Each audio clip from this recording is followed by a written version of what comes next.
ایک جوان تھا، مسجد میں آیا، لوگوں سے کہنے لگا روٹی کھلاؤ۔ کسی نے توجہ نہ کی۔ اس نے کہا میں رب رب بتانے والا ہوں، میری طرف دیکھو تو صحیح۔ کسی شخص نے خیال ہی نہ کیا۔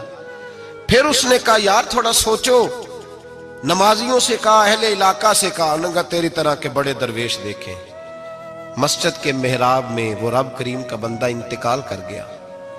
جب فوت ہو گیا نا، لوگوں کا مزاج ہے، بیمار کو دوائی نہیں دیتے، جنازے پہ وقت پہ پہنچ جاتے ہیں۔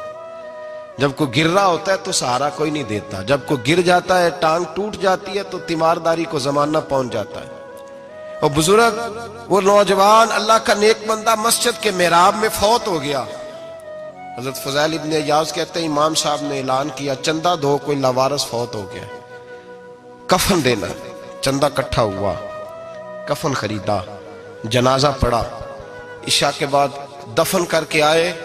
فجر کی نماز کے لیے جب امام اور مؤذن مسجد میں آئے تو چیخیں مارنے لگے، تڑپنے لگے، دور دور تک آوازیں پھیل گئی، دنیا دوڑی آئی۔ کیا ہوا؟ کہنے لگے وہ جو تم نے کفن پہنایا تھا وہ یہاں پڑا ہوا ہے، اور دیکھو کفن پہ تحریر لکھی ہے۔ تحریر کیا ہے؟ عرش کے مالک نے فرمایا میرے دوست نے روٹی مانگی، تم نے دی نہیں۔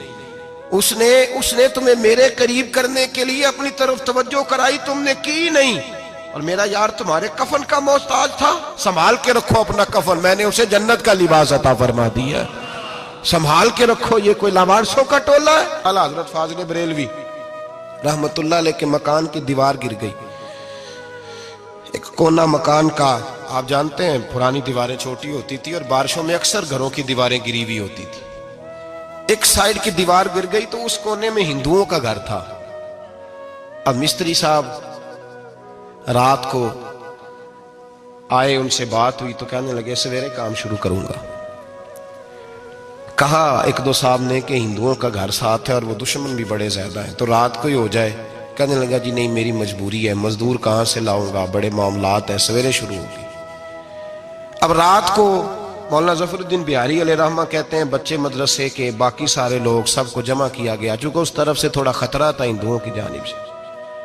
کہا جناب یہ بڑے دشمن ہیں اسلام کے، تو اس طرح کرو کہ دو تین بچوں کی ڈیوٹی لگائیں یا کچھ لوگوں کی یہاں رات کو پہرا دیا جائے۔ ٹھنڈ بھی بڑی زیادہ تھی، کھڑا ہونا بھی مشکل تھا۔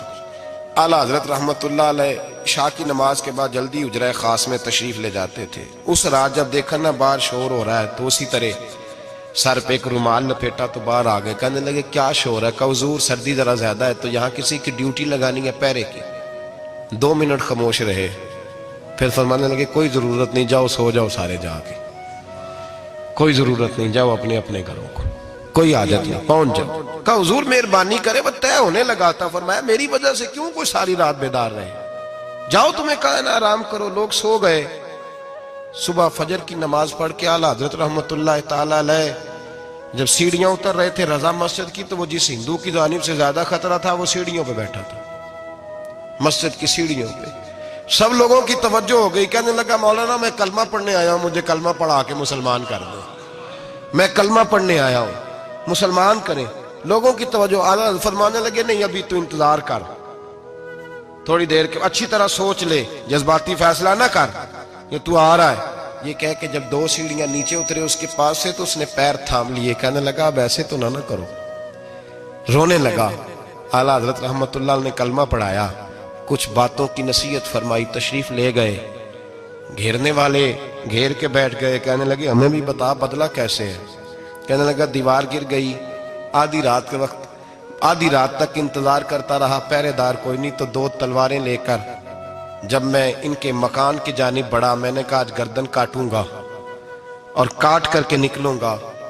کہتا ہے جب میں قریب آیا تو 2 شیر کھڑے تھے، اوپر سے پلٹ کے آیا تو پھر کھڑے تھے، ادھر سے پلٹ کے آیا تو پھر کھڑے تھے۔ فرماتے ہیں میں 2 گھنٹے کے بعد آیا تو پھر پلٹ کے کھڑے تھے، میں پھر 1 گھنٹے کے بعد آیا، سحری کا وقت ہو گیا تو پھر پلٹ کے کھڑے تھے، اب میں ڈر کے بھاگا۔ کہتے ہیں فاضل بریلوی نے اپنی کھڑکی سے منہ باہر نکالا، کہنے لگے اور کتنا تجربہ کرے گا، مجھے تو لاوارث سمجھتا ہے، لاوارث ہوں میں، اور کتنا تجربہ کرے گا، بس کر مان جا۔ میں نے کہا حضور یہ کون ہے؟ مجھے بتائیے تو صحیح یہ کون ہے؟